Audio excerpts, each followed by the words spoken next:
Welcome to Category 5 Technology TV. This is episode number 585. And this week we are looking at Bluedio headphones. They are fantastic. And we've got our buddy, the dummy head, the binaural audio recording system. He's going to let us know how those sound. We're going to give it a little test as well. We've got a great show planned for you. Stick around. This is Category 5 Technology TV. Our live recordings are trusted only to solid-state drives by Kingston Technology. Revive your computer with improved performance and reliability over traditional hard drives with Kingston SSDs. Category 5 TV streams live with Telestream Wirecast and Nimble Streamer. Tune in every week on Roku, Kodi, Plex, and other HLS video players. For local showtimes, visit category5.tv. Category5.tv is a member of the Tech Podcast Network. If it's tech, it's here. cat5.tv/TPN and the International Association of Internet Broadcasters, cat5.tv/IAIB. We have way too much fun. That is way too much fun here at Category. That's why I come back every week. Is that why? Just to have fun. Yeah? This is only your second week on. You've been away no fun a couple of weeks ago. We've been like, where's Jeff? Every week. It's like an ab workout. It's so much fun. I would never miss it. But it's good to have you back. I'm glad to be back. 2 weeks in a row. I feel like I'm on a streak. I'm Robbie, a.k.a. Bald Nerd. I'm Sasha. No AKA, I guess. All right, just Sasha. Just Sasha, Right, like Madonna. I'm Jeff, a.k.a. Ginger Ninja.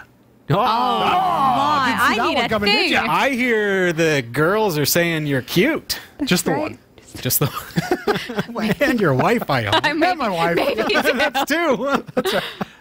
Yeah. Oh, hope everybody's having a wonderful week so far. Nice to have you here. We've got a great show planned for you tonight. And we actually have another set of headphones that we're going to be looking at. Love headphones. Taking another approach tonight. We're actually each going to get to try these headphones to give our kind of reaction to how these Bluedio T monitors sound. I'm excited about these because I'm really keen on how they look and feel. Okay. What have you guys been up to? Anything in the tech news in your life this week? In my life? Yeah. Nothing of note except that I broke Discord on my computer. Okay, well, we're learning. I'm learning that, and I will get it fixed. I know that it was me. So, well, I suspect that it was me. I say it shouldn't be that easy to break something. You've only had Cloud Ready for a couple weeks now. Yes. And I love it. Yeah. Okay, except I don't know that it's a Cloud Ready issue. It I might don't be think so. like Chromium or maybe something up with Discord. I just went and done something to it, so I don't know. We'll play around with it after the show or something. We'll figure it out. I think that we need to get to the point where computers just work. You're talking tonight on the newsroom segment about how Microsoft pushed out a new patch and it actually broke their devices. Their own computers. I know. Their stuff. The Microsoft manufactured system. Right. So I obviously am not the worst out there. No. So when people say like, hey, well, Linux is so buggy because you're having trouble with Discord. Right. I feel like at the end of the day, the problem with tech is people. He's putting the blame on you, Seth. That's what it sounds like to me. Yeah. I'm and then he's out like, of the way he here, talks like she's this, about and to, he's like, jump. why are you slouching so much? As I'm like slowly deflating. No, but I think in general, people are the ones that screw up the tech. If we just did what we were supposed to, like reading the manual, or like, hey, I have antivirus. Better. How come I got ransomware? Exactly. Did you turn it on? Did you click on did you authorize that person to remote into your computer that claimed they were Microsoft? Did you open up RDP on your computer and make it accessible to the world? I've reminded you of something. You did. Okay. So Okay. I hate, despise with a passion, those bot crawlers that will hit your website, steal your information, and then flip you emails like they're real people. Right. So an organization I'm deal with put our website live on Thursday. Yes. Since that time, we have been inundated with this kind of stuff, some of which are so sophisticated that I got an email from another person within the organization who said, hey, I need you to take care of this right now.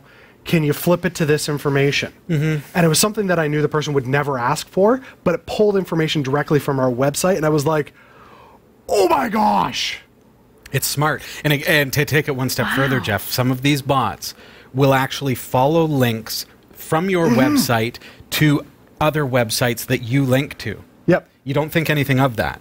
Right. But do you link to your suppliers or your vendor partners if you're in business? Absolutely. Like we link to ESET, obviously. So if ESET head office got an email that looked like it was coming from Robbie Ferguson, they would possibly, I mean, they're genius when it comes to security, so they'd never fall for it. But understand the scenario. It crawls my website, gets my name, and then goes out to their website because I've got a link to their website, gets all their information, mashes it all up. It uses possibly machine learning and artificial intelligence at this point to make to make those connections, right?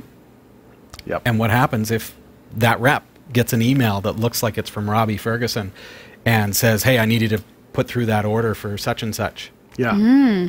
Well, we got one like that with our web domain renewal. It's due at the end of the month. Well, there are a lot of those. Yeah. So because Whois is public record. Yes. I don't know if you guys exactly. noticed that. It read the Whois information, knew that we were up for renewal, but the best part was it didn't go to the email that was registered for the Whois. It sent it to another person who has login access to the site. Oh. And sent them an email saying, you need to update, here's the link. And so they flipped it to me saying, can you take care of this? Because I'm the web guy. Yeah. And I'm like, whoa, whoa, whoa, whoa, whoa, whoa, whoa. That's not legit. And she's like, no, but our site's going to go down in the next 24 hours. You got to pay. I'm like, it's not. It was crazy. My Whois, even though Whois itself is public record, interesting to note that mine says redacted for privacy. That's cool. This is category 5.tv. But if you do a Whois on any website, and I'm using domaintools.com, I don't know, let's try google.com and see what comes up. So in the public record for that domain, it shows me, now let's verify that I'm obviously not a robot. This is service will use reCAPTCHA, but keep in mind, because Whois is public record, you can just type Whois at the command prompt on a Linux system and script the whole process, and there's no I am not a robot. So does this tell us any information? I mean, Google is Google, right? But it shows that it's Google LLC. Can you think of an example? Man, I don't even want to do it. But Whois is like when you register a domain, a .com, .ca, .co.uk, whatever you register, you enter your contact information. It goes into public record, and then you get spam. You get, there's what we call, I think it's called the CA registrar. Oh, yes. I think they call themselves. Yeah, if you've got a .ca website. If you have a .ca website, it spiders through all the .ca websites, gets the contact information, and they actually print physical printout invoices, and it looks completely official. It's got like government stamp on it and everything. Oh. And it's called like the CA Registrar of Canada or something like that.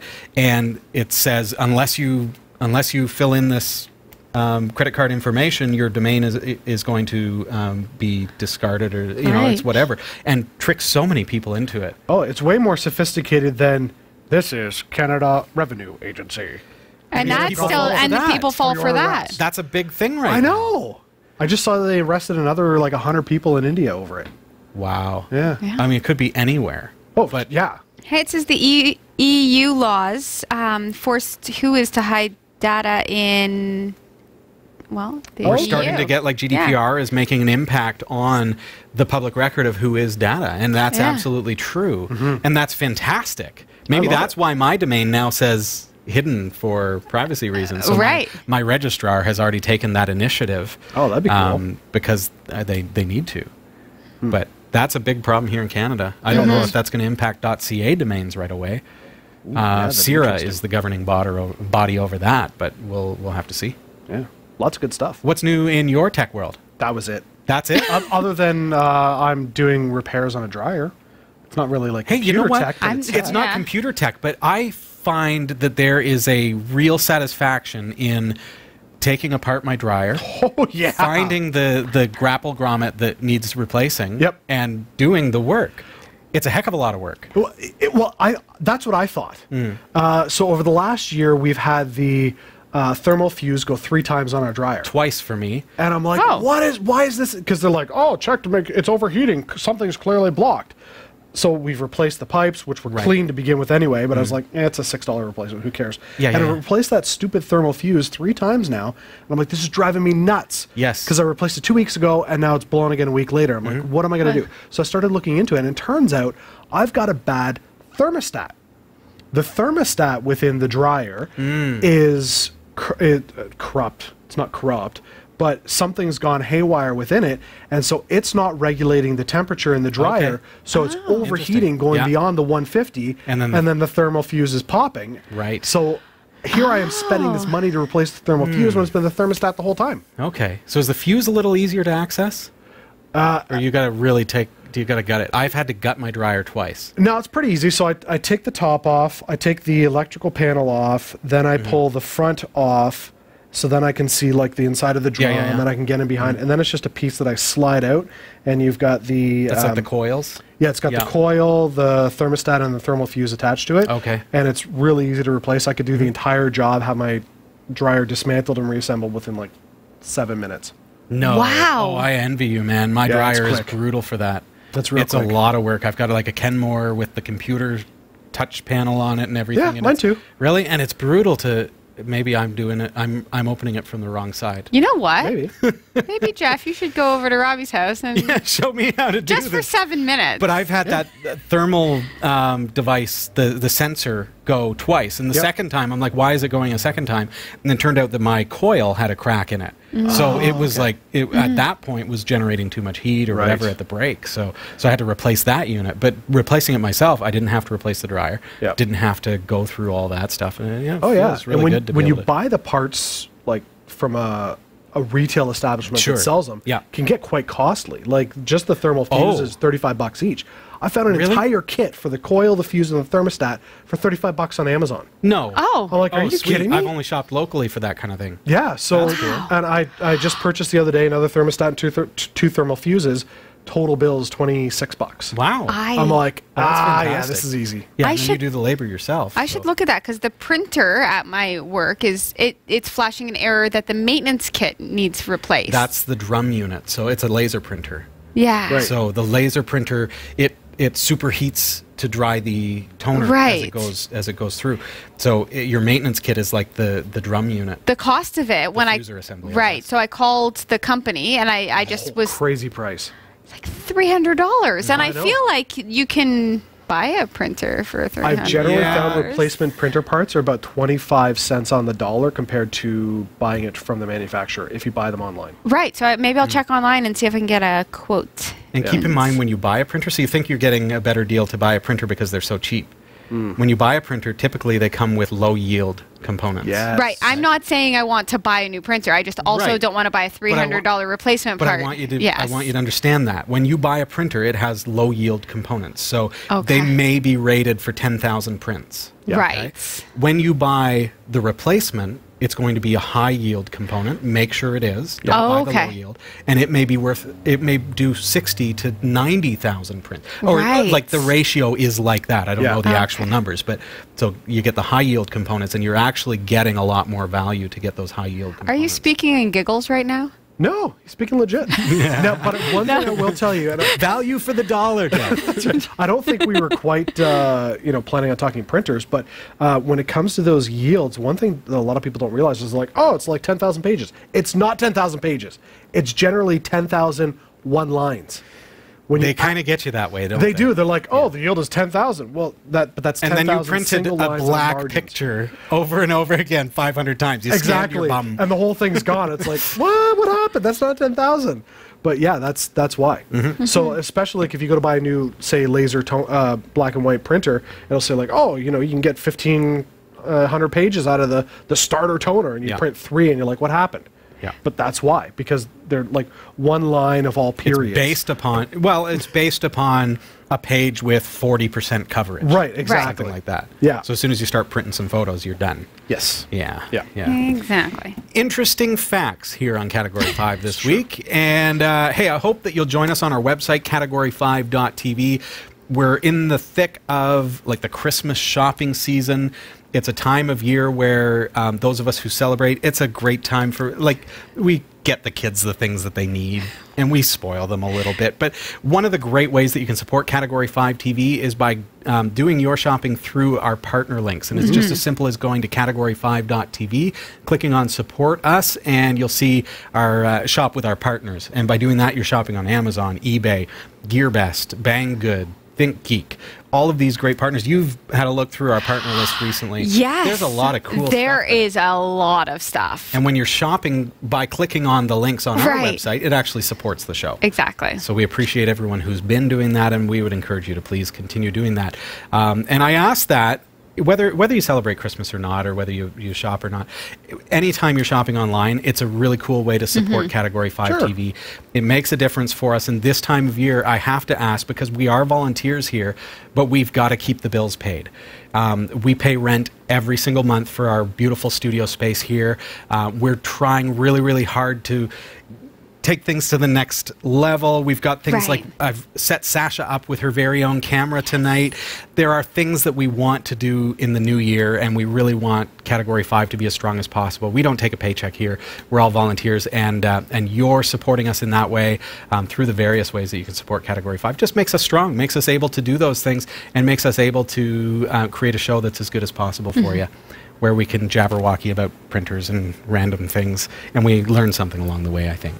So, tonight, we've actually got a really cool set of headphones we're going to be taking a look at. We've got to take a quick break. When we come back, we're going to be testing those and seeing how good they sound. Can they sound good? They're not very expensive, Jeff. Okay. Stick around.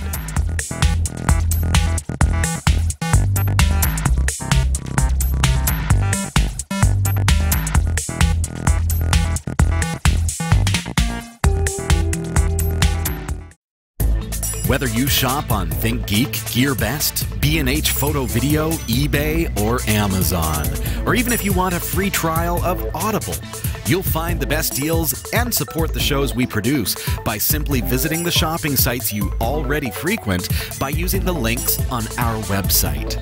Visit category5.tv/partners for the full and ever-growing list, and help us create more free content like this show. Thank you for shopping with our partners, and thank you for watching.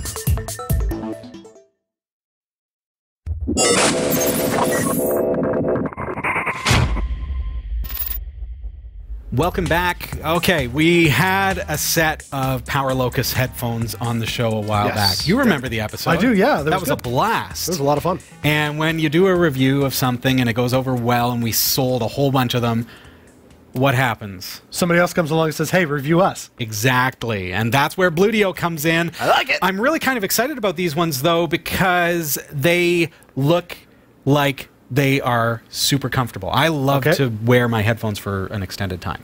Okay. I listen to music while I'm producing video, just kind of dim it down. Sometimes I crank it up if I'm doing cleaning around the house or whatever. Right. So these ones, we're just going to get right into the box, and we're going to give them a test. And we've got our buddy here, Mr. Binaural Dummy Head. We're going to put the headphones on him, and you're going to be able to hear how we hear it as well. Okay. So let's get right into the box, Jeff. Sasha, these are the Bluedio T monitors, and you can get these on GearBest, cat5.tv/GearBest. I've also got a quick link for you that will take you right to this particular product. It's cat5.tv/Bluedio, and it's spelt exactly as you see there and at the bottom of your screen.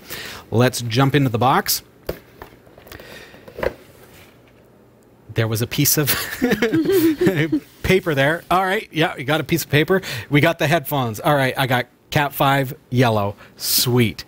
It matches your coffee cup, Sasha. Yellow is my favorite color. So how do you like these? These are. Am I right? Yeah. Am I right? Okay. Looks like awfully simple. We've got a USB charge cable here. Oh, and that's USB-C. And we've got instructions, and I imagine that's pretty straightforward. That's it. Yeah. That's all that's in the box. So you know what's funny? You know I'm going to read the instructions, and the two of you are going to be like, "Hey, how does this thing work?" I totally thought that. I'm like, you toss hand those to you because you're our instruction guy. You toss them in the right direction. All right. First thing I want to do here. I mean, it's really simple to show you folks something like headphones. A couple of things that I noticed out of the box. Now, I haven't really used these yet. There's a lot of good, like, it feels like it's metal. Like, look at that. Like these are not like a cheap plastic, even though the cost is not a lot at all. I'm going to show you that in just a couple of moments. Really nice supple cushions. They feel like a leatherette or something like that. There's fabric on the insides. So they look like they're going to be really good for sound isolation and very comfortable as well. I don't see any controls on this side. There's nothing at all over here.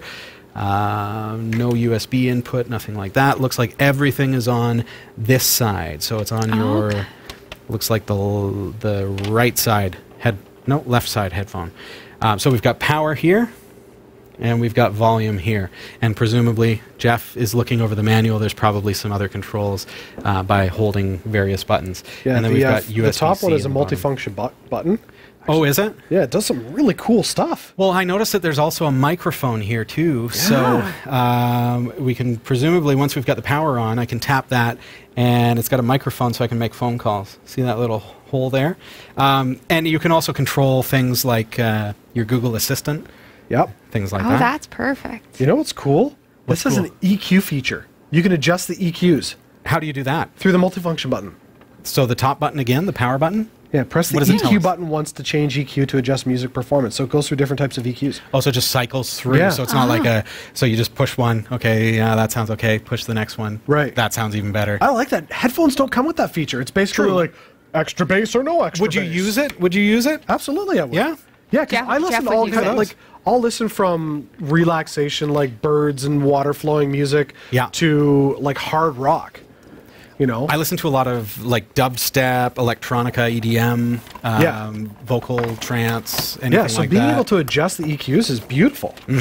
I also like that, I don't know, maybe I'm What else still have you found? your thunder, but this has got a cloud-based app that works through the phone, or through the headphones. What would that do? No way. It's a wake up the cloud function.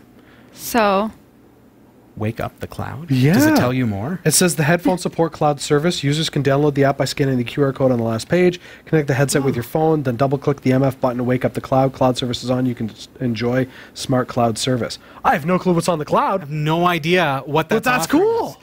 Cloud-based headphones. Specs-wise, standby time after 2 hours of charging is going to be about 1,000 hours. Okay, yeah, these stats excite me. Oh my goodness. 30 hours of Bluetooth music. Yeah. What?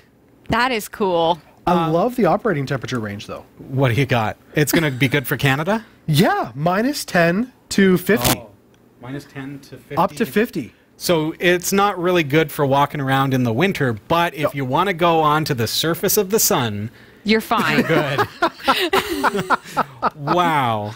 I guess that's good because things don't Yeah. generally break in cold temperatures. They break in hot temperatures. Right, yeah. So that's cool. What else have we got? 20 to 20,000 hertz, so it's full range. I want to give these things a listen. Yeah, they Can you are check them out? Bluetooth amazing. range up to 10 meters. This season always costs me so much money. Oh, I'm Every, sorry. every review things and Bluetooth then they 5.0. end up mine. Let's see Okay. how this goes. I'm gonna push the power button. Okay. I just tapped it, and it did nothing. I'm gonna hold it. That Power did it. on. Oh, she sounds sultry.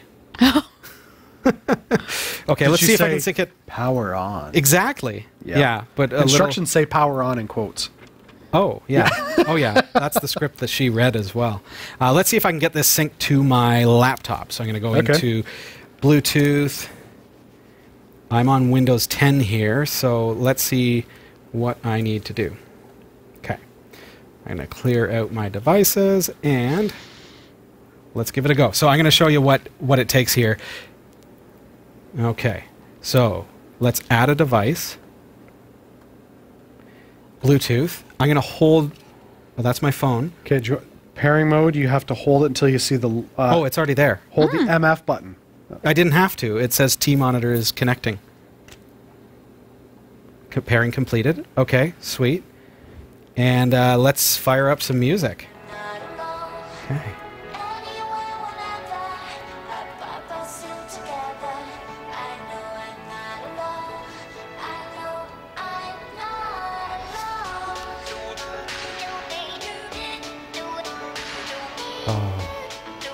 It's so full. Switch to the EQs. I can't hear you. Oh. The sound isolation is great. Yet he knew I was talking. Wait for it. That's Goosebumps. Oh.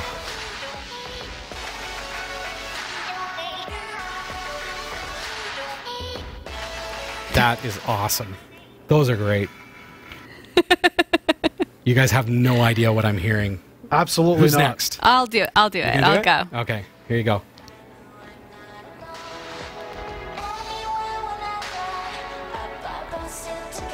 This is good.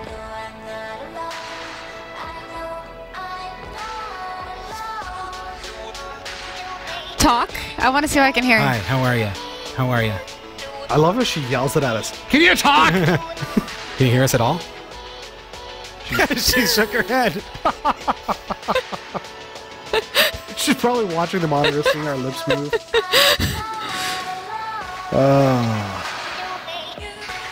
That's think? great. Are they- And they're comfortable. See, the thing I have right now is I have like little earbud things, Okay. and I dislike them. They start to feel uncomfortable? Yeah. It's ready to go. I'm just going to push play for you. I've got a track already ready to go. Multifunction. He's button. like already into the manual. Well, because I want to check the EQs. Okay. Okay, okay. All right, Well, all right. all right. Okay. What have you done? Oh, I killed it. You just pushed stop. I thought I hit the multifunction button. Okay. Hit play.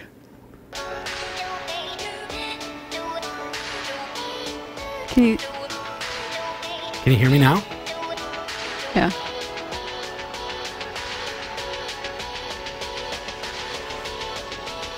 They look better on me. Yeah.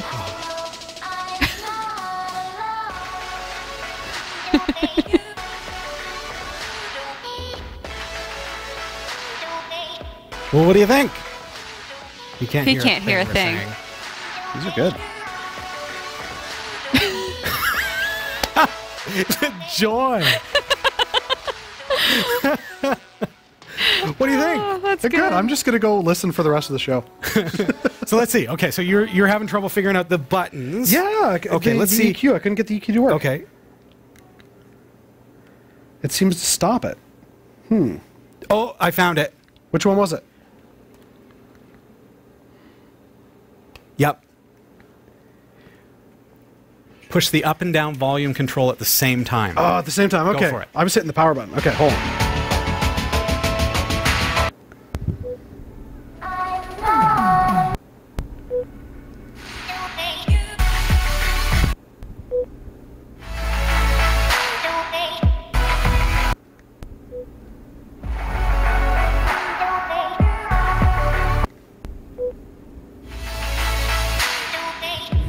Very cool. What do you think? Those are good EQ settings. These- sounds like there's about 4 different ones. Yeah. I'm not sure.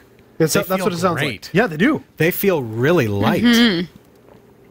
I've got to say, those feel good. How do they look? Like, if I was walking... I feel like a DJ again with these. when we were DJs on radio, we didn't have wireless like this. No. These are streamlined too. Like I feel like there's They're just very no slick. there's just no extra stuff. Yeah. Now, unlike the ones that we've reviewed in the past, these ones do not have an SD card reader built in. Right. So you have to have a supplemental device to feed the music to it. But that's why you got the cloud. I don't know about that. You need your phone for that too. I don't know. I have no idea what the cloud brings you, Jeff. But honestly, I'm streaming music from my phone, from my laptop, and so on. So that's really what I want to do. Those feel great. So those are the Bluedio T monitors, and you can get them at cat5.tv/Bluedio. And I promised you that I would do this. I know that you want to hear it from the perspective of our dummy head. So we're just going to pop those on for you now and let you give that a go. It's a binaural dummy head, so he hears what you would hear.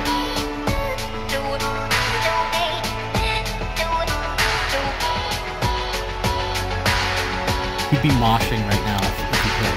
We need to get him arms and legs. Wait for the drop.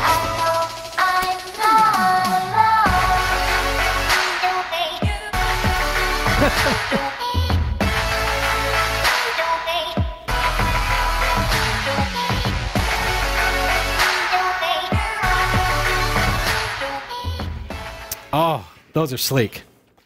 Jumping over to GearBest at cat5.tv/Bluedio, just so that you guys can see. This is in US dollars, $25.54. That's amazing. Really great price. They do come in other colors if you're not keen on the yellow. Now, Sasha, I know you're like, no, make it I'm like, yellow. they only come in yellow. This is how I know they're for me. They also have a deep love red and black. And they look better in person, I think, than I thought they would look from the picture. I'm not a yellow fan. I think I like the yellow the best. Do you? Yeah. Well, it's because you tried them on and they look really. They sound great. I like the sound of yellow. You like That's the sound right. of yellow. That's the truth. Well, you heard it here, folks. Wow. Too much fun. Should we head over to the newsroom? I guess it's about that time. Suppose Can't we believe that we're should. flying by tonight. I know. All right. Here are the stories we're covering this week in the Category 5.tv newsroom. NASA is going back to the moon with plans for a space station to be built within 10 years, and they're tapping into private businesses to make it happen. Microsoft has announced that it is enabling users to log into their Microsoft accounts without usernames and passwords. Microsoft's own Surface Book 2 is afflicted by blue screen of death errors following the most recent software updates, and Nintendo has relaxed its rules for video makers who share their gameplay on websites such as Twitch and YouTube. These stories are coming right up. Don't go anywhere. This is the Category 5.tv newsroom, covering the week's top tech stories with a slight Linux bias. Jeff Weston. Yeah, man. You're building a brand new, beautiful website. What? Aren't you? No. Am I? Oh, you're a terrible actor.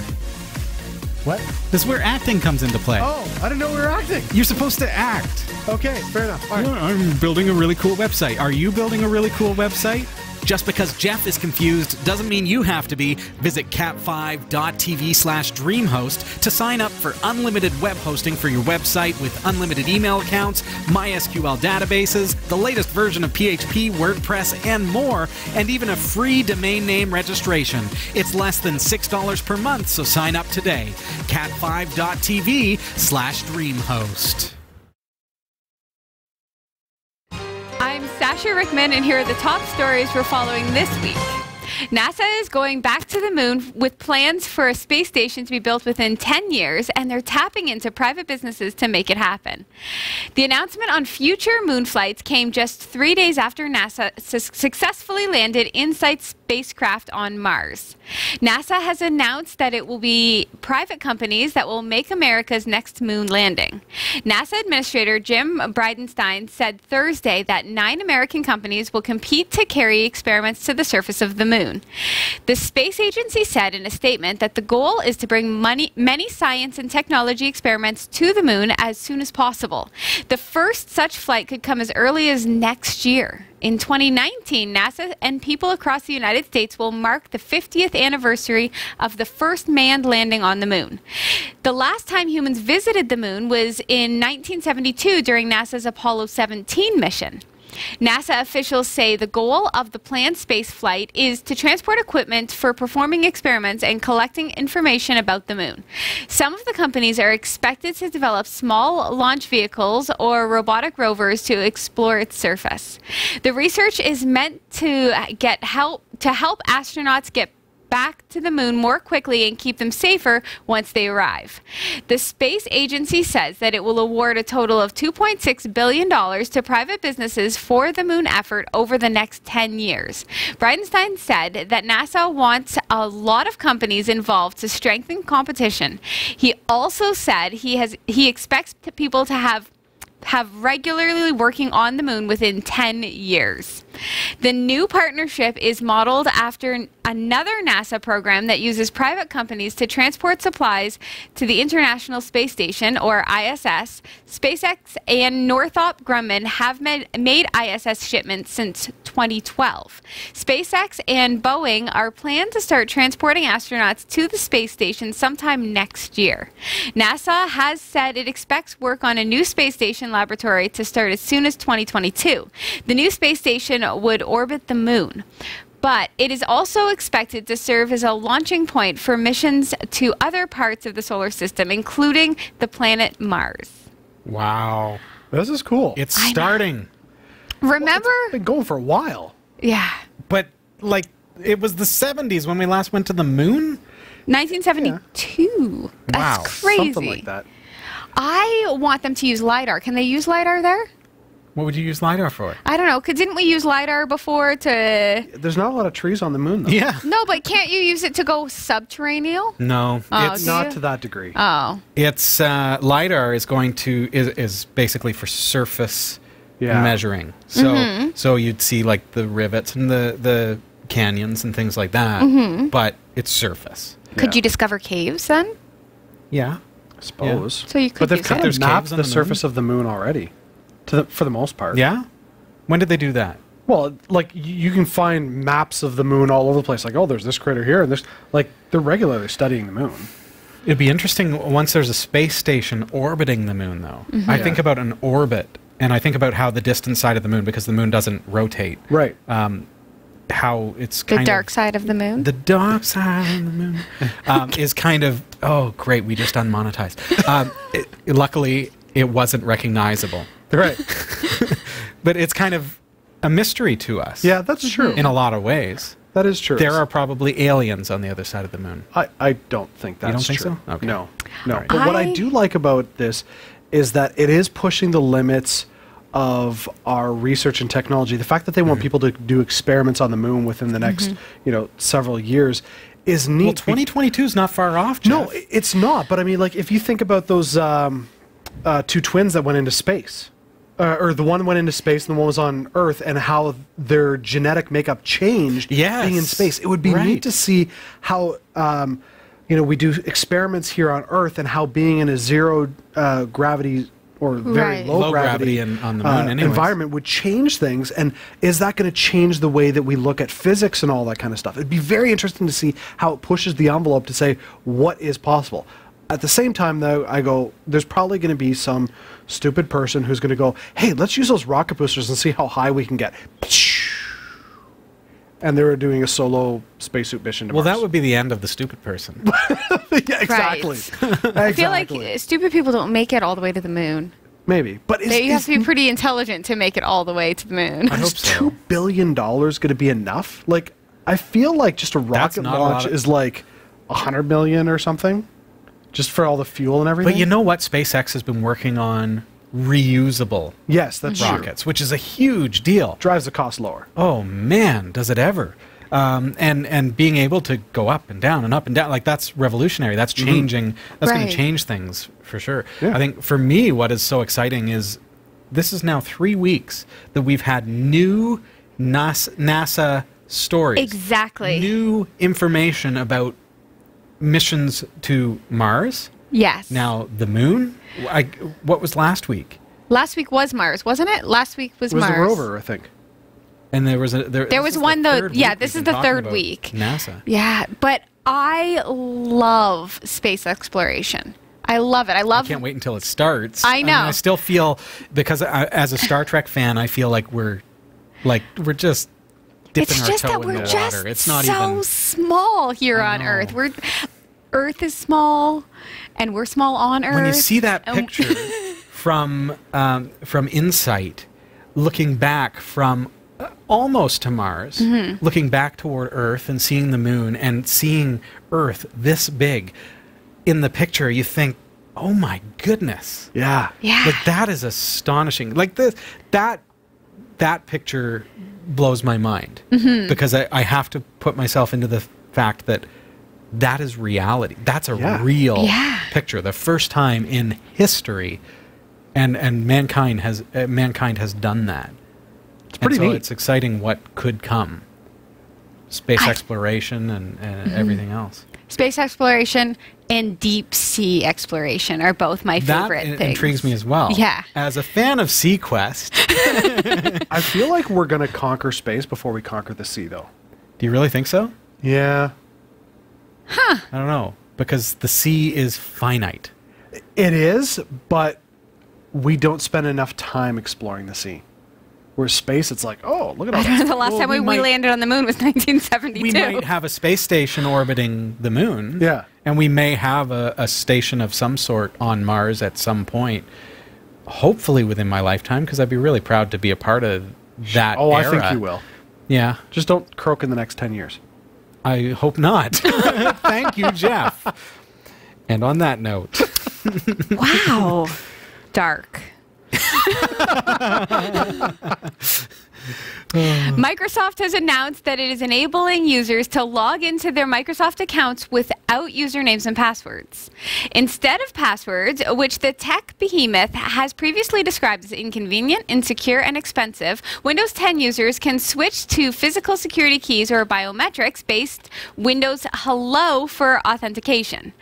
Microsoft's announcement says this combination of ease of use, security, and broad industry support is going to be transformational. Every month, more than 800 million people use a Microsoft account to create, connect, and share from anywhere to Outlook, Office, OneDrive, Bing, Skype, and Xbox Live for work and play. And now they can all benefit from this simple user experience and greatly improved security. Beyond the security key, there are also the options to verify users with Window Hello's iris or fingerprint recognition, as well as with the help of the Microsoft Authenticator app for Android and iOS. Don't rush to forget your Windows password just yet, however. There may be a few things to do or eventually buy before you can possibly consign your password to history and use biometrics or PIN to access services such as Outlook, Office, Skype, OneDrive, and Xbox Live. The new authentication option will work only on the company's Edge browser, which began to support the web Authn password-free login standard earlier this year. You also need the latest Windows 10 version, which is version 1809, also known as the October 2018 update. Also known as living hell. Right. When I read that earlier, I was like, You need to use Edge? Yeah, Edge. see, that right there is a Come game killer for on me. now. okay, so earlier today, I realized that I couldn't remember my password, and I Yes. thought to myself, biometrics, that would be a thing. That would be a good thing. But would you use Edge? I would never use Edge. Come on now. But I would, however, So it's like- probably trust my fingerprint more than I trust my brain. I feel like, and that's it. Like our phones now are biometric based. I'm actually, I bought my coffee from Starbucks today using biometrics, which was cool. Mm-hmm. That was the first time I've ever done that. So I had to actually put my fingerprint on the fingerprint scanner, and it charged my account, and I'm done. And now my coffee's paid for, and I drove away. Right. And I was happy. And it was See- really neat. And I'll eventually get a free one after 10 coffees, which is kind of neat. I like that. Yeah. So biometrics is comfortable. We're kind of living in that world now. But I feel like Except if you have Microsoft is to saying use Edge. Microsoft is saying, okay, we're going to. They're saying we're going to innovate, but really this is just catching up to what is expected of you now as a software vendor. But and then limiting you. This is like when ActiveX came out. Like that's ridiculous. See, I feel like maybe this is an incorrect assessment, but to me, it feels like Microsoft is always behind the game, and they're trying to play catch up by forcing you into their stuff. You know what Microsoft is notorious for? Is Blue screen of setting death? absolutely. And we're going to talk about that. yes, and also But they're also notorious for thinking that they can push technology. Yeah, they can't. They can't. They're not. They're not Google. And I say that with all due respect. There was a time when Microsoft was innovative. The leader, and, yeah. and the leader. That's not who Microsoft is anymore. No. Microsoft is now a follower, and as a follower, they think that they can continue to lead, and can't. they cannot No. do that with the old mindset. The old mindset was Mac versus Windows. And so if you're on Windows, you will do it the way that we say, the way that we set it up for you. Right. Now, there are other options out there, Microsoft, sorry. So I'm using Google Chrome. I'm not about to switch to Microsoft Edge. There is no way in heck. I like second Bing. that. I hate using Bing. Oh, Bing is garbage. So It's horrible. you think about that. Might as well go back to Ask Jeeves. Oh my goodness. That's funny. But Microsoft still has that old mindset where they think that by containerizing the features, this is where Nintendo was a year ago. Yes. Nintendo was here a year ago, and they are finally wising up. They're starting to because people have backlashed. Right. Can I ask a question that is more about the biometric side of things? Sure. So for security reasons, because they said that it's more secure to use biometrics, my question to you is could, and I just imagine this happening maybe from movies, I don't know, could somebody reassign your fingerprints as their fingerprint or reassign, Yes. right? Well, Could the it? scary thing is, Yeah. he can unlock my phone. Yeah. See, He's my twin. see, that's Can my unlock question. Facial recognition through photos or Right. through videos and things Yeah. like that. Right. Absolutely. Or can you like hack into somebody's system and make your iris now their iris so that they can never get into their stuff, only you can. We've had talks with security professionals in the past here on the show. Get onto our website, category5.tv. I wish I had it ready for you, but I wasn't ready for the question. But we have had that discussion where it's like, who are you? Yeah. Right. Like certain, like phishing scams and everything, ransomware, they go out and they randomly pick people. They're completely random because it's easy. There's not any effort that goes into it from the hacker standpoint to get you to cough up some Bitcoin. When it comes to biometrics, how difficult and how much labor and money and ability has to go into forging someone's fingerprints and iris in order to access their devices. You have to be that. I'm not that person. Right. I'm not that person who would be susceptible to that attack. Now, if I was the president of a financial institution, I might be that person. Right. Then I would need to worry about those types of attacks. And so I would presumably have protection in place for those things. It's Burn off my worrisome. fingertips. But But you know what I mean? Yeah. Like, I'm not that person that they're going to invest in hacking my Google account. it's still, I guess it's just worrisome to me because I think to myself, I would delve right into this because I have a hard time remembering my passwords. And I have a password manager that I love the locked biometrics. myself out of because I can't remember that password. See, So, I think when it comes to biometrics, there needs to be a fail-safe of, what's the way to log in and what's the way to fake log in so that you lock your account. Like, i.e., like with your fingers.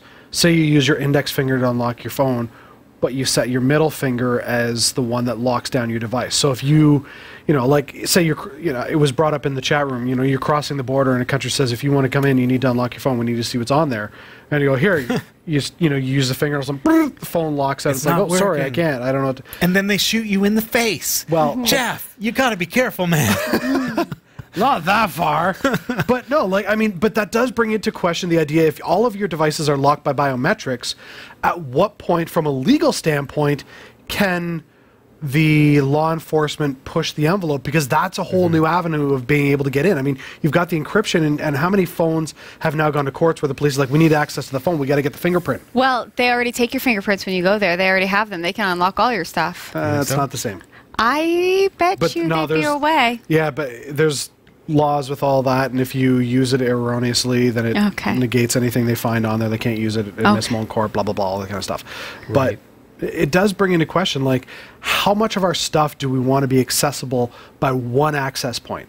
It's no different than saying you don't want the same password for all your devices. You don't want the same password to log into everything, because once that's compromised, you're toast. My fingerprint is one password, but But if it everything's is linked to that, extremely difficult, borderline impossible for an average for now, person to hack that.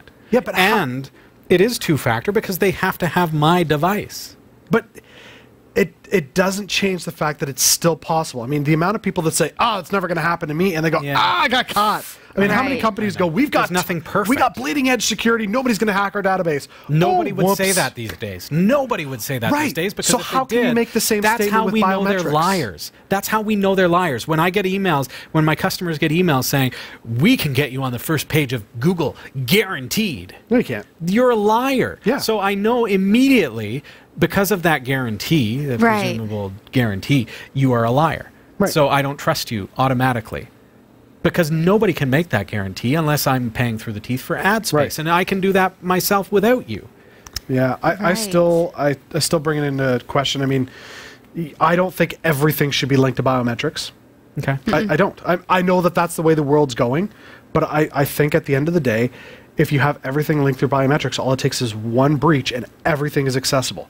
To me, just to wrap up the thought, my phone, when I use my fingerprint to unlock my phone, every so many times, it requires me to also enter my PIN. That's actually true of my phone as well. mine does If not. my phone is turned off, I have to use my PIN in order to turn it back on. Yes. Yes. So it is two-factor. I cannot turn on my phone without my PIN, and I cannot unlock my phone without either my PIN or my fingerprint. So I have to have both of those things, PIN, fingerprint, two-factor. Yes. Plus I have to have the device, which is actually three-factor authentication, because I have to have the physical device in order to do it. Unless you have the service set up where you can activate it through, say, like if you got a Samsung phone, the Samsung service.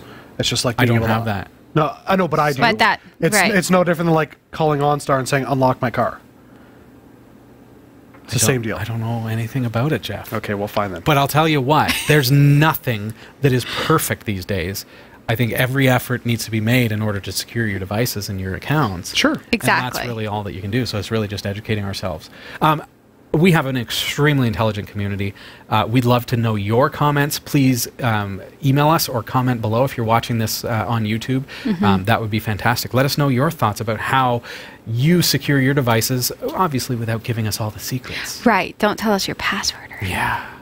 Yeah. But we'd love to know, what do you recommend in a case like Doubting Thomas over here, who thinks that nothing can ever be secure? Or a case like me, where I need it to be easy enough that I can actually access my stuff. Or me, who is so trusting that I buy my coffee with my fingerprint. Right. Yeah, I'll never do that.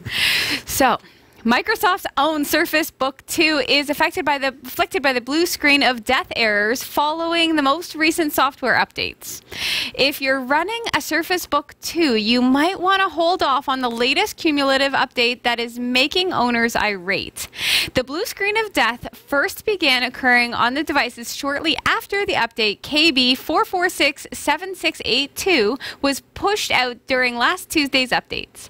This update is for users of the 1803 build of Windows 10, also known as the April 2018 update.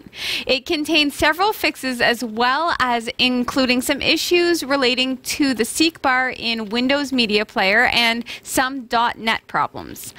Add to that list bricks your Surface Book 2 to the point where you have to reinstall Windows. It isn't a good thing for Microsoft's flagship laptop, especially this close to Christmas. With a high price tag, users might expect that Microsoft's own device should showcase the very best of how Windows should be. While the patch can be uninstalled, because it blue screens so quickly, some users have had to resort to reinstalling the operating system from scratch. Brutal. Wow! This is the very company we're talking about who makes the operating system, and they make the device, and they brick their own device. Can you imagine this is happening to you? And so you try to log in and try to remove that KB, and you can't because it blue screens as you're trying. Yeah, just That's like that. brutal. So you just, I lose. feel like they need to have a better product testing department. They fired them. Or they need to have a product testing department. Yeah. Maybe. Like, I think, how many stories have we covered where, like, somehow they royally mess it up? Like, I think of the AI chatbot that went really racist really quick. Microsoft's chatbot. Yeah. Yeah, they had to pull the plug on that pretty quickly. Yeah, like, just the amount of... I just don't like that they do these updates that ruin my life at work. I know. And this is a case where, okay, this is 1803, so that means people who are not early adopters, Right. they're still on April's update path, Yeah. have had their devices bricked. But these are the modern system from Microsoft, so... You would think you would be safe buying the, Yeah, you'd hope so. Yeah, You'd you're hope. not. No. You're not, Sorry, though. folks. You're not. Nintendo has relaxed its rules for video makers who share their gameplay on websites such as Twitch and YouTube.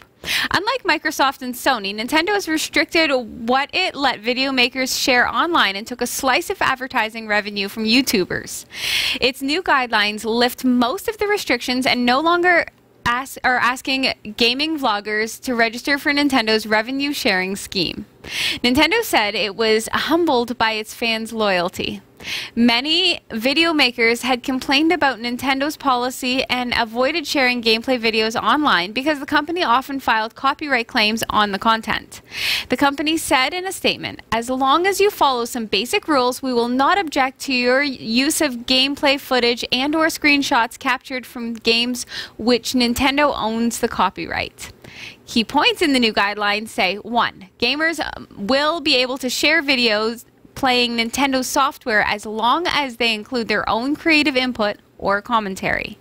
2. Video makers will be allowed to earn advertising revenue from their videos using approved schemes, including YouTube's partner program and the Twitch partner program.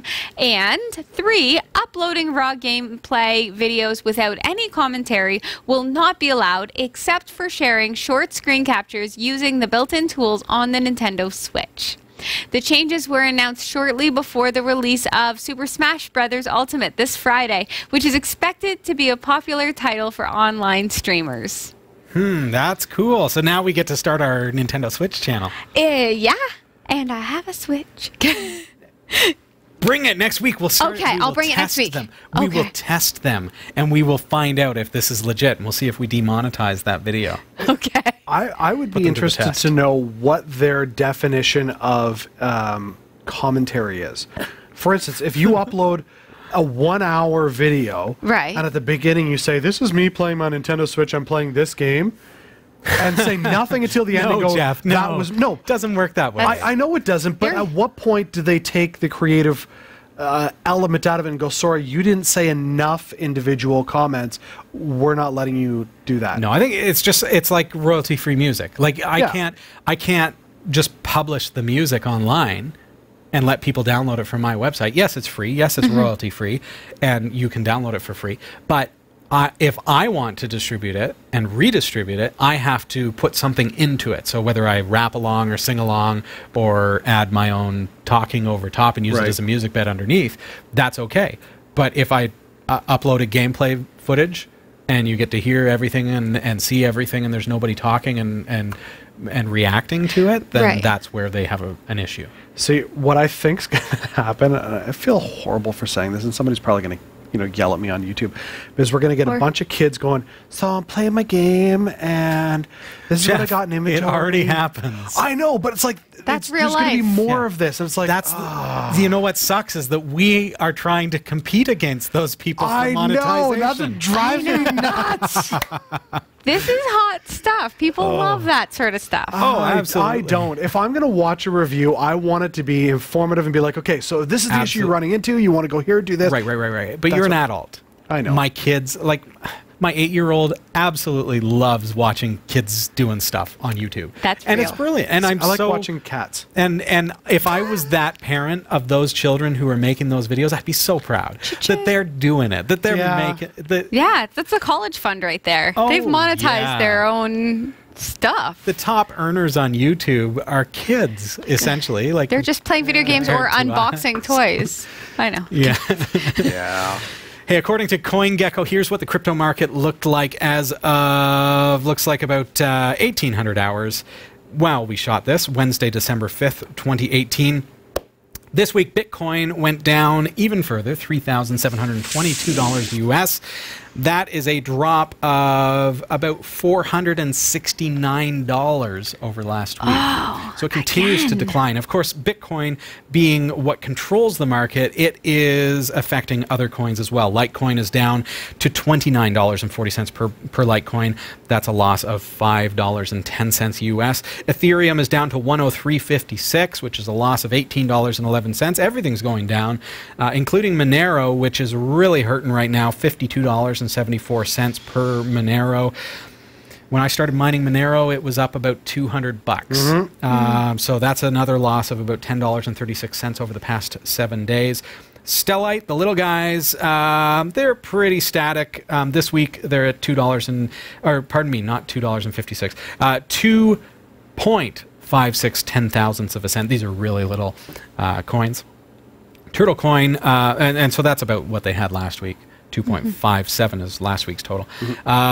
Turtle coin down as well, lost 0.14 ten-thousandths of a cent, so that is putting them at 0.42 ten-thousandths of a cent, knowing that Turtle coin, for example, is the value of Turtle coin is based on Stellite, which is a billionth, I believe, of a Bitcoin. Yep. So because Bitcoin is down, of course, you're going to see other currencies like Turtle coin go down as well, because it's based on that. So you can think of the US dollar and how the Canadian dollar really plays on to the US dollar.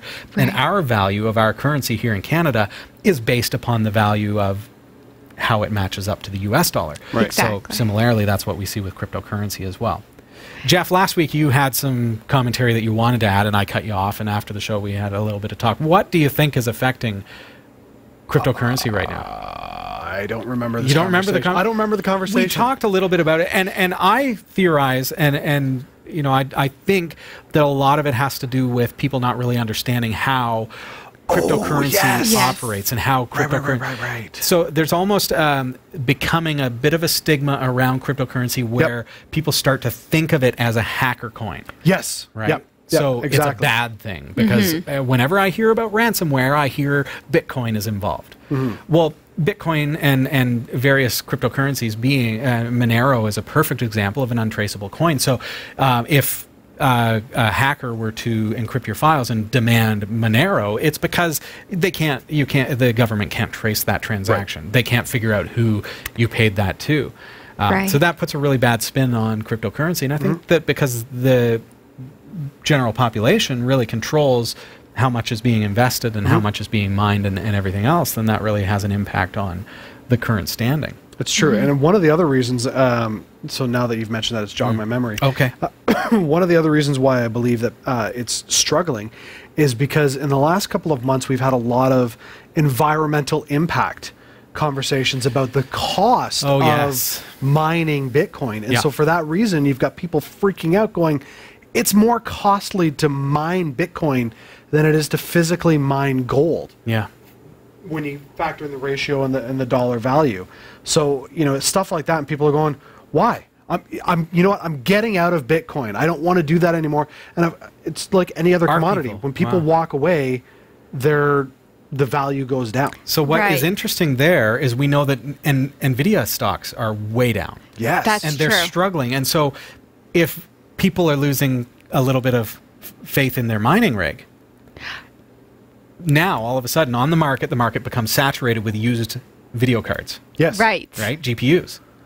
Because the mining rigs are shutting down. If that's presumably the case, I don't know. But there's a good theory for you. If the mining rig shut down, well, what do? I get on eBay and I sell off my mining rig, which is a bunch of great GPUs. 1070s, 1080s, and things like that. So now NVIDIA starts to plummet because nobody's buying them direct. They're not buying the new cards. They're buying these used ones that have been used for mining. Yeah, it would be so interesting to see if somebody came up with a new coin that wasn't compared to the Bitcoin. It wasn't, valued against Satoshis. Because Satoshis. It'd be interesting to see, because right now everything is linked to it. So as it drops, everything else drops. So if somebody came along and said, you know what? We've got a whole new coin. It's based on a different algorithm. It's not even linked to that. It's a whole new way of looking at it. And to see how that takes off, and somebody goes, oh, if I throw my mining rig into that, think how much I can gain, and it changes the market. Like, it would be very interesting to see. It'd be no different than if the global economy said, we're no longer investing in the US dollar. We want to go to the euro. And if the euro became the benchmark currency, how it would change the game. Yeah. It'd be interesting to see, and if it could be done. I don't know. Regardless, I mean, it's the whole market that's affected. So just a reminder that cryptocurrency is always volatile and is always changing. The values fluctuate. We give you a weekly stat as of today when we're filming. But realistically, I mean, through the week it drops and it rises and it drops and it rises. The market never closes. It's not like the stock market that closes at 5 p.m. and everyone goes home. No, it's 24/7, so it's always changing. And we will have updates as they come for you. Thank you. And big thanks to Roy W. Nash and our community of viewers for submitting stories to us this week. Thanks for watching the Category 5.tv newsroom. Don't forget to like and subscribe for all your tech news with a slight Linux bias. And for more free content, be sure to check out our website. From the Category 5.tv newsroom, I'm Sasha Rickman. I'm Robbie Ferguson. And I'm Jeff Weston. Thank you so much for being here with us again this week. I hope you've had fun. It's been great being here with you, and I look forward to seeing you again next week. Every week, we look forward to it. That's true. We look forward to it. Yeah. And I hope you do too. We'll see you next week. Bye.